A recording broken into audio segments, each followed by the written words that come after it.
Good evening, family. It is me, Coach 67 Sports TV. Shout out to the awesome and amazing LDBC, Lions Den Broadcasting Community. Shout out to the Louisiana All American Sports Network. Shout out to M Vision Photography and Film. If you are in Baton Rouge, Prairieville, Gonzales, Donaldsonville, Thibodaux, Patterson, Plaquemine, all of those surrounding areas, and you need someone to do photography or videography for weddings, for events, interviews, real estate, baby showers, music videos, commercials, or parties, hit up Envision Photography and Film. Also, you can hit him up, Marlon Harvey on Facebook. Go check him out. And last but definitely not least, shout out to the greatest university in the world, the Southern University, home of the mighty Jaguars. In this particular edition of the Coaches Show, I'm going to talk about a variety of different topics. It's going to be a Bayou Sports Talk style show. So I'm not just going to emphasize and focus strictly and solely on Southern University. However, in terms of this channel, Jaguar Nation and Southern University is what drives this channel. So, of course, I'm going to talk about that. So, let me give you a real quick rundown on the topics. First and foremost, I'm going to talk about the Brandon Ingram trade. Next, I'm going to talk about the NBA trade deadline. After that, I'm going to talk about Kendrick Lamar's halftime performance for Super Bowl 59. Next, I'm going to talk about Super Bowl 59.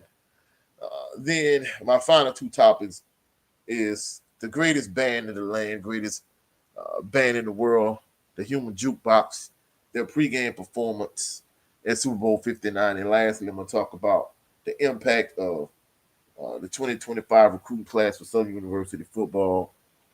So let me not beat around the bush. Individuals that know me know I like and pretty much support all the local teams. Of course, I'm a huge New Orleans Pelicans fans, and as we speak, they're getting the brakes beat off them by the Oklahoma City Thunder. However, last week, prior to the NBA trade deadline, there was a trade. The New Orleans Pelicans, they traded Brandon Ingram they traded Brandon Ingram to the Toronto Raptors for Bruce Brown Jr., Kelly Oubre, a 2026 first round pick, and a 2031 second round pick. And individuals have asked, like, Coach, what are your thoughts on the trade? I mean, just to keep it a buck, I was glad they got rid of him. I wasn't down on Brandon Ingram himself as a player. However, he didn't get the max extension that he wanted. And truthfully speaking, I think he's a good player, but I don't think he was worthy of the type of money he looking forward to getting, to get that kind of cheese. I mean, they got a lot of players in the NFL that I think, getting like huge contracts and they overpaid. Like, for example, for my New Orleans Saints, Derek Carr, I don't think he worth the kind of money he getting paid. It's my personal opinion. And Brandon Ingram, for the kind of money he looking for, I don't think he was that type of player. First and foremost, he's always hurt. People talk about Zion Williamson and the amount of injuries he's had and the fact that he's always hurt. But people don't realize, in my opinion, Brandon Ingram is more so injury prone than Zion Williamson. Now, Zion might have more major injuries, and then when he gets hurt, he binge eats and he gets like very overweight and he's out of shape, so on and so forth. However, Brandon Ingram constantly gets hurt. He constantly gets nicked up. And he has like a variety of different minor injuries. He's always out. And then lastly, the nail in the coffin for me in terms of him, not only that he didn't get the kind of money he wanted, so essentially he no longer wanted to be in New Orleans, but the way Lou Dort locked him up when they played the Oklahoma City Thunder in the playoffs. I ain't gonna lie, Lou Dort put the clamps on Brandon Ingram. He really couldn't get off.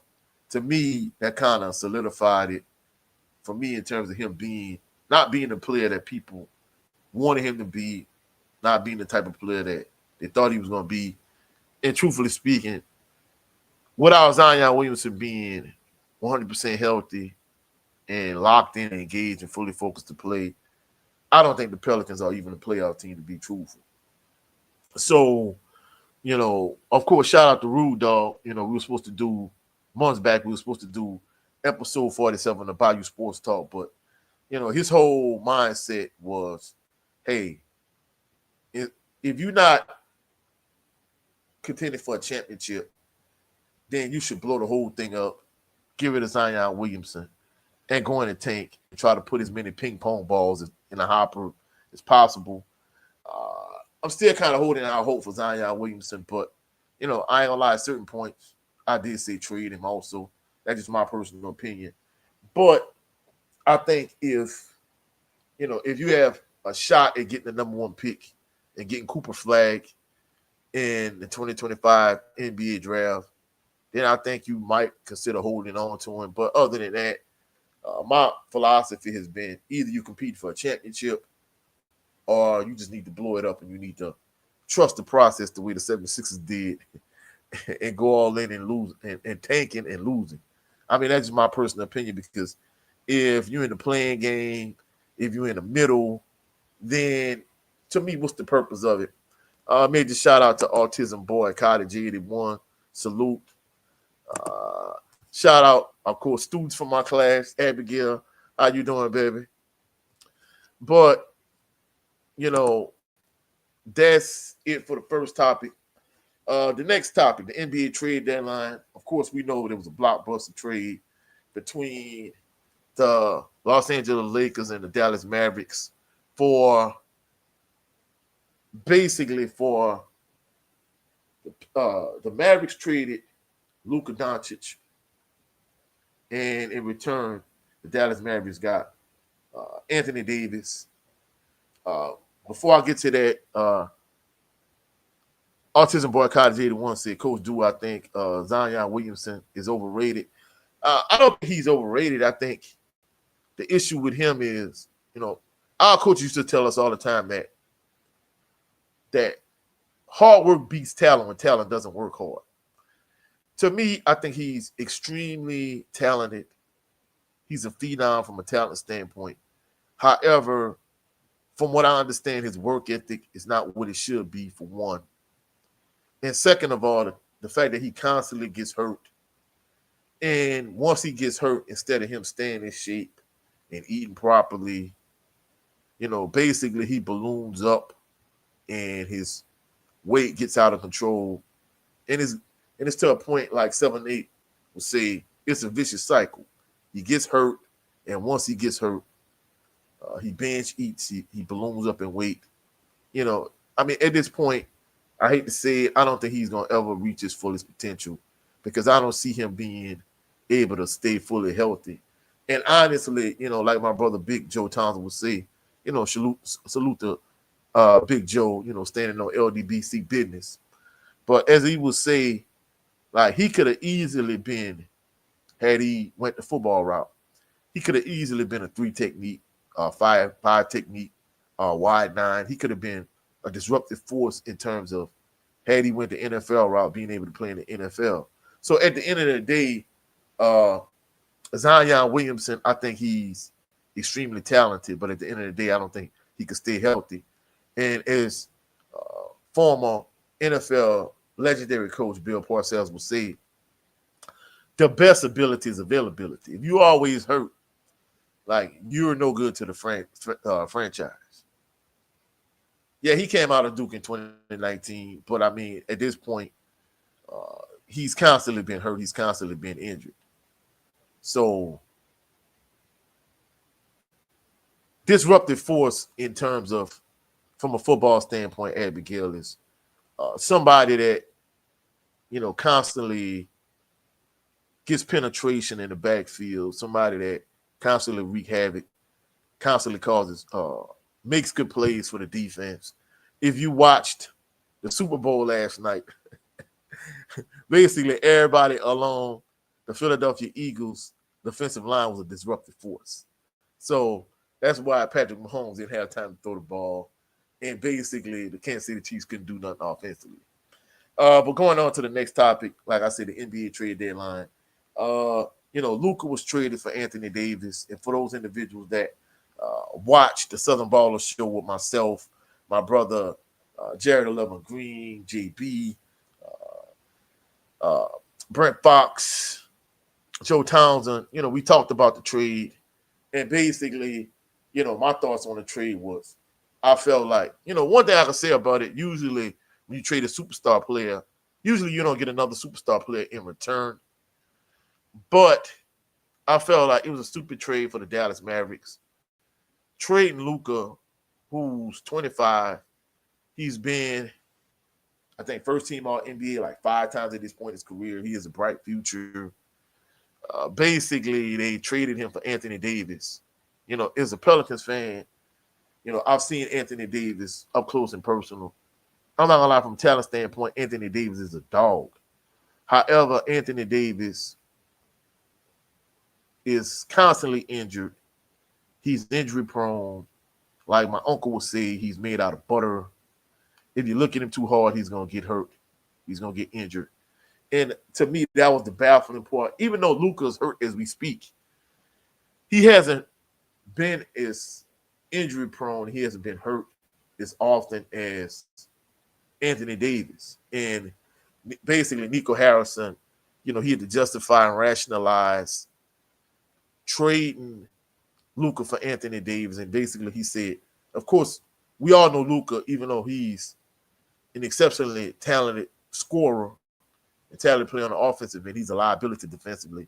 And not only that, but his stamina, his conditioning has been in question. So basically, Nico Harrison justified and rationalized trading Luka for Anthony Davis, and he was saying that Luka's hurt, Luka's fat, Luka's lazy, and they couldn't justify giving him a max contract and giving him $350 million, if he's, always coming to camp out of shape, and they don't think he can stay healthy. So at the end of the day, to me, I felt like even though the trade might make the Dallas Mavericks a good team in a short term and an interim, long term, I think it was a stupid move getting rid of Luka.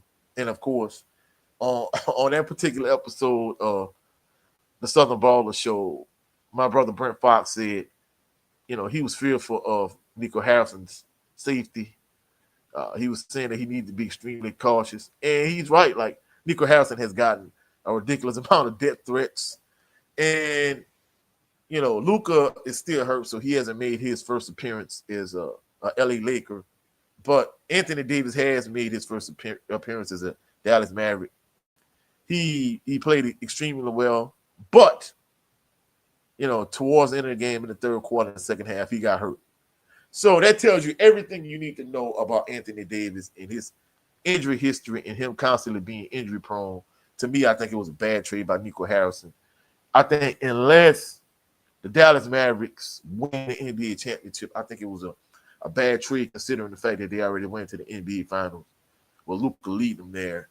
Autism Boy X, is AD better than Joel Embiid? In my personal opinion, he is, because at the end of the day, Joel Embiid, we talk about Anthony Davis being injury prone. Joel Embiid is more injury prone than Anthony Davis. So if the best ability is availability, Joel Embiid is, playing back to backs. He can't stay healthy. He's lazy. He's out of shape also. So at the end of the day, I honestly think Anthony Davis is better than Joel Embiid, in my opinion. Also, in terms of the NBA trade deadline, some of the other moves, Jimmy Butler was traded to the Golden State Warriors. My thoughts on that, honestly, I don't think Jimmy Butler makes the Golden State Warriors a championship contender. I think they improve marginally in terms of sending Andrew Wiggins to the Miami Heat. I think it's an upgrade, but do I think that makes them a championship contender, in my personal opinion? No.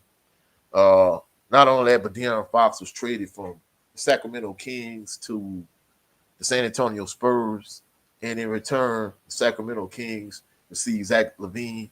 To me, I think it's a lateral move. I think it probably would have been better if they would have kept De'Aaron Fox, in my personal opinion, because I remember at one point uh, the Sacramento Kings had Tyrese Halliburton and De'Aaron Fox, and the fact that they've traded both of them at this point is kind of crazy to me.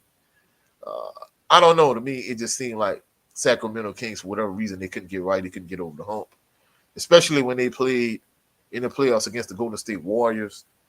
You know, I remember thinking, wow, this team has a very bright future. But for them to get rid of De'Aaron Fox, to me, I think he was the best player on that team. I don't know, it's kind of crazy. But I think it's a huge upgrade for the San Antonio Spurs. I think they won in that particular deal. Also, Kyle Kuzma was traded to the Milwaukee Bucks. They got rid of Chris Middleton. Uh, to me, I think the verdict is still out on this particular trade. I'm not really sold on Kyle Kuzma being able to play alongside Giannis. And not only that, but from a loyalty standpoint, last year in the playoffs when Giannis was hurt, when Damian Lillard was injured, basically Chris Middleton, he was nicked up and hurt himself, and he carried that team. You know, they still ended up getting knocked out the playoffs. But, you know, after that, he needed ankle surgery on both ankles. And for you to get rid of him like that, to me, it shows that the NBA is strictly a business, and there's no loyalty. Not only that, more than likely, I think Chris Middleton's contract is going to be bought out by the Washington Wizards, and he probably going to go somewhere else and play for a team that's actually able to compete for a championship. And lastly, Kevin Durant, he was not traded. The Golden State Warriors were interested in bringing him back to Golden State. He shot that deal down. He said he didn't want to go back to Golden State. In my personal opinion, I think it has a lot to do with Draymond Green. So I really can't blame him for not wanting to go back to Golden State. He left Golden State for a reason. Is it because of Draymond Green? Is it because of Steve Kerr? Who really knows? But at the end of the day, he, you know, he didn't want to go back to Golden State, and I really can't blame him for that. And lastly, Ben Simmons. He was bought out by the Brooklyn Nets, and he signed with the LA Clippers. Uh, to me, uh, you know, he hasn't really been the same since playing against the Atlanta Hawks in the playoffs, you know, a few years back.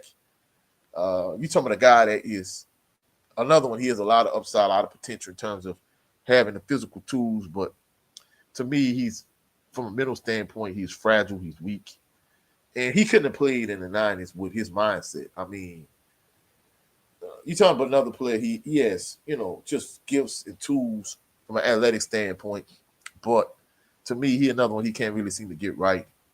I think it's kind of fitting that he ended up going to the LA Clippers.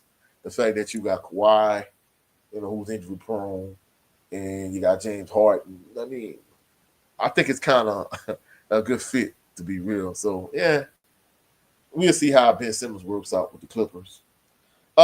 Next topic: Kendrick Lamar's halftime show and halftime performance at Super Bowl 59. It's kind of been a hot topic. A lot of individuals have talked about it. Uh, some people hated it. To me, everything is kind of split 50-50. Either people hate it or they love it. On a scale of 1 to 10, they either to give it a 10 or they give it a 1. Me personally, I'm kind of in the middle. I think if I was to give it a rating, I would say on a scale of 1 to 10, I would say it's a 7. The reason why I'll give it a 7 because, you know, a few of the songs that I like a handful of songs. Salute to my brother Big Joe Townsend. You know, stand on LDBC business. Salute Big Joe. In terms of Kid Ops performance, the reason why I give it a 7 is because a few of the songs that I like of his, you know, Swimming Pools, Don't Kill My Vibe, Pray For Me, Loyalty. He didn't perform those particular songs.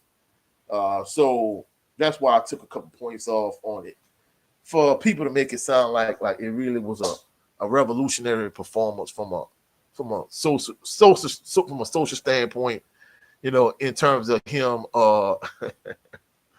performing that infamous diss song towards Drake, "Not Like Us." Him talking, him dropping the 40 acres in a mule line. Different things he did. I think it was dope. But in terms of it being the best thing since sliced bread, uh, I'm not gonna go that far. I'm not gonna say that. Also, salute to my brother Brent Fox. Of course, I referenced both of these brothers early on. Salute to the LDBC family members, Southern Baller Show Collective members. Salute to y'all. But in terms of Kendrick Lamar's performance, like I said, I give it a 7 on a scale from 1 to 10. Of course, I like Not Like Us. I like SZA. And, I was a huge fan of SZA from a singing standpoint.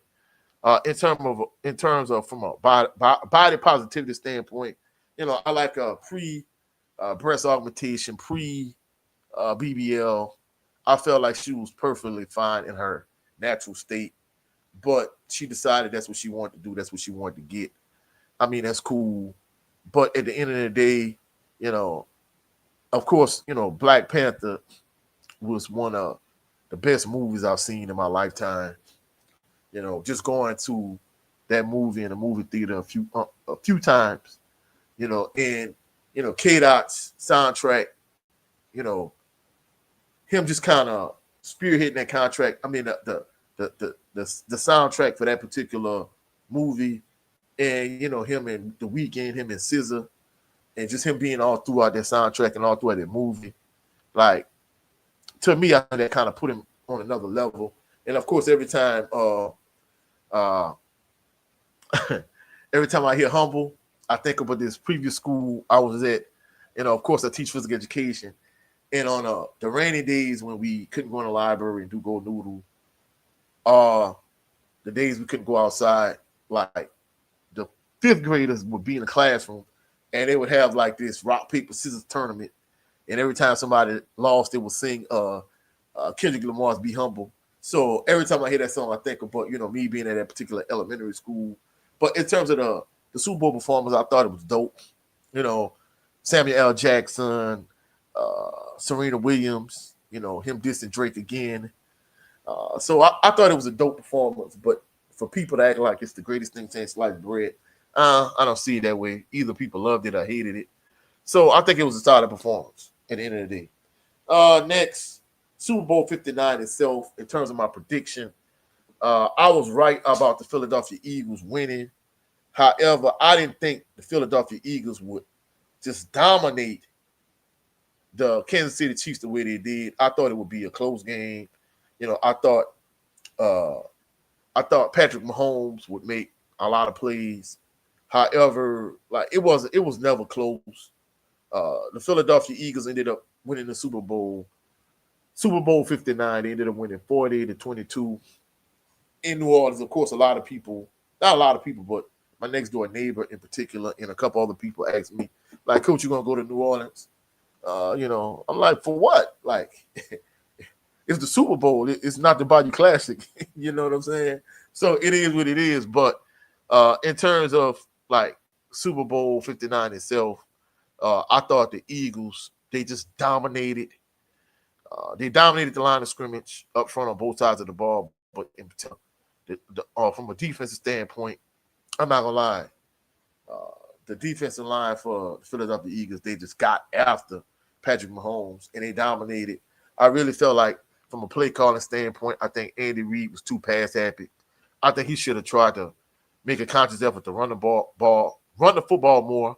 However, even with that being said, as dominant as the Philadelphia Eagles defensive line was, I don't think they would have been able to run the ball anyway. I don't think they would have been able to effectively run the ball, effectively pass the ball, do anything. But for them to be as disruptive as they were, and for Patrick Mahomes to get sacked 6 times and constantly be under pressure, and them not have to blitz at all, and them just be able to just drop 7 in coverage and use the front four just to just harass Patrick Mahomes. To me, I think that was the major difference in the game. And, even though I was right, I did not think it was going to be such a blowout win in favor of the Philadelphia Eagles. And realistically, the score really doesn't indicate how dominant the Eagles were. The Eagles just dominated that game, and the defensive line just dominated the Kansas City Chiefs offensive line. So I think in the offseason, I think the Kansas City Chiefs need to do something to bolster their offensive line because they got manhandled, they got dominated. I think you need to go get maybe somebody like a Trent Williams to maybe solidify that left top tackle spot. Maybe you draft. They draft at the bottom of the first round because, they lost in the Super Bowl, so they're going to have the 31st pick. Maybe you get the best offensive lineman you could. Maybe you would get Trent Williams, but you got to bolster that offensive line because I'm not going to lie, the Eagles defensive line just flat out dominated the offensive line for the Kansas City Chiefs. And realistically, like I said, the score really doesn't indicate how dominant the Philadelphia Eagles were last night. But, congratulations to Jalen Hurts and Saquon Barkley. A couple former Saint players, C.J. Gardner-Johnson and Zach Bond. Congratulations to them. Too bad the Saints couldn't have been in the Super Bowl in New Orleans, but that's another story for another day. Also, one thing I didn't point out when I talked about Kendrick Lamar's halftime performance, a lot of people locally was talking about like, hey, why wasn't Lil Wayne, selected for, the halftime show? Truthfully speaking, in terms of popularity right now in the day's climate, and who's a hotter artist, Kendrick Lamar is way hotter than Lil Wayne. And in addition to that, even though I was a huge Cash Money fan back in the Gap, huge Hot Boys fan, and I was a huge Lil Wayne fan, one of the things that rubbed me the wrong way, always did rub me the wrong way, was him talking about how he didn't like the Saints. He was a Green Bay Packers fan because his dad worked that particular Super Bowl when they played against the New England Patriots, and he came home with a bunch of Green Bay Packers paraphernalia, so he was a Green Bay Packers fan. Look, bro, if he'd had a legitimate and a better reason for being a Packers fan, cool. But you're not a Saints fan. You from New Orleans. I don't think, they were obligated to make you the perform, the individual that's going to perform for the halftime show. So, it is what it is. I think Kendrick Lamar, I think he had a good performance. So I really can't ride for him in that particular instance. You weren't even a Saints fan, and you're not a young, hot artist like Kendrick Lamar. So it kind of is what it is. Next topic.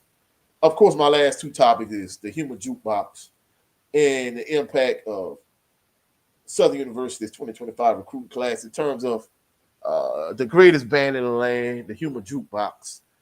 Southern University's band performed for the pregame show for yesterday's Super Bowl. And in my particular personal opinion, the Human Jukebox, they did what they do. In my opinion, they're the best band in the land. And, of course, all those individuals that subscribe to my channel and follow this channel, Southern University's band is, in my personal opinion, the greatest band in the world.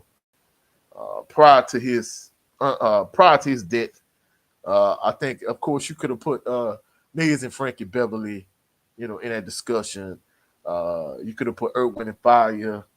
And then, of course, you would have put, the rest of the bands in the SWAC, like, the Sonic Boom of the South. Of course, they're not as good as the Human Jukebox. You could have put Gramblin's band. You could have put the Ocean of Soul, Texas Southern. You could have put a variety of different SWAC bands. But there's a reason why no band has performed at the Super Bowl more so than the Southern University band, the Human Jukebox. So, of course, they did what they do. Salute to my brother, Anthony Bolton. Memphis, man, salute to your fam, LDBC family. And, of course, the final topic. This final topic is going to be my next video here on this particular channel. What impact do I think Southern University's 2025 recruiting class is going to have? Of course, usually it takes 2, 3, sometimes even 4 years to get the full impact of a recruiting class. But I think some of the individuals in this particular recruiting class, especially those individuals that play in the junior college ranks, I think they probably, more than likely, they're going to be able to get to play right away. The reason I say that, just from a defensive standpoint alone, Kelby Givens is the lone returning starter in that front four of Southern University's 4-2-5 defense. I mean, Darius Harry, Davin Cotton, Big Willie Miles, all of those individuals are no longer going to be with Southern. So, a defense that was just so good during the course of the season, so dominant at times. 3 of your 4 starters up front, along your front line, not going to be there. So it's going to give an opportunity to somebody like, Sidney Country Humble, for him to be able to make an immediate impact and maybe, if not starting, be in the rotation of that defensive line. So I think those individuals, somebody like him could have a immediate contribution to Southern University's team. In addition to that, somebody like Malachi Sticks Jackson, in terms of the wide receivers, I think he could have an immediate impact because if you look at Southern University's Blue versus Gold spring game last year, they played a ridiculous amount of wide receivers in that spring game. And throughout the course of the season, I felt like Chandler Whitfield was the best wide receiver that Southern University had. I felt like somebody like Darren Morris, when he was healthy and he was playing, I think he was the second best receiver. But really, outside of those 2 guys, I mean, Southern played a ridiculous amount of receivers. They really didn't rely on one particular guy. I felt like at times the wide receiving core, they dropped way too many passes. They were pedestrian at best at times. So I think somebody like Malachi Sticks Jackson, I think he could jump in that rotation. I think he could be an impact player right away. Amarian Asbury, Southern University Laboratory School running back. I think somebody like him could kind of jump into the mix right away in terms of being a running back, being a complimentary back. Of course, shout out to the brother Desmond Allen. He pointed this out one of my previous videos. He said that Kendrick Grimes is going to have another year eligibility. So I think that's a major shot in the arm for Southern University's offense. I think he's probably going to be, in my personal opinion, I think he's going to be a candidate for being SWAC Offensive Player of the Year. But even with that being said, even with Kendrick Grimes, I think somebody like Amarian Asbury, I think he's going to be able to contribute right away as a running back. And, of course, I was talking to somebody behind the scenes, and it was like, Coach, if you had to recruit, some upcoming players, like who would you recruit? I'm going to talk about that down the line. But in terms of Southern University's 2025 recruiting class, of course, this is the first wave of National Signing Day. It's a strong possibility that, somebody could have an excellent spring game the way Trey Lance did and then hop into the transfer portal after that. Because at one point, Jordan Lewis did. At one point, Kelby Givens did also. So, you don't know who you're going to lose after the spring game and who you're going to need to bring in, prior to summer camp or prior to, the 2025 season itself. So at the end of the day, I think Southern University is going to add more players to the 29 players they have in this particular recruiting class. But I think this particular recruiting class, 29 players, I think some of these players are going to be able to hop right in and make a good contribution right away. And not only that, but that's going to be my next video. Which players, not just which player in particular, not one player like I talked about Amarian Asbury in my previous video, like which players I think can make an immediate impact. And not only that, what do I think is going to be the impact of this 2025 recruiting class for Southern University. But I said at the beginning I was going to be here for a good time and not a long time. And I'm getting ready to wrap up this particular episode of the Coach's Show. I appreciate everybody that came through that showed love and support. Salute to the brother Autism Boy College 81. Salute, I appreciate you. Abigail, one of the students in my class, Coach Harrison. Who else? Brother Big Joe Townsend, always standing on LDBC business. Salute to my brother Big Joe. And salute to my brother Brent Fox. Both of these LDBC family members, both of them members of the Southern Baller Show Collective. I appreciate y'all dropping through, showing some love. And also salute to the brother Anthony Bolton, Memphis man. I appreciate y'all coming through. Appreciate y'all showing some love. In my next Southern University video, I'm going to talk about the impact that Southern University's 2025 recruiting class could potentially have this upcoming season. I'll catch y'all on the rebound. Y'all have a blessed night. Have a blessed day tomorrow. Catch y'all on the rebound. Peace and blessings. And go Jags.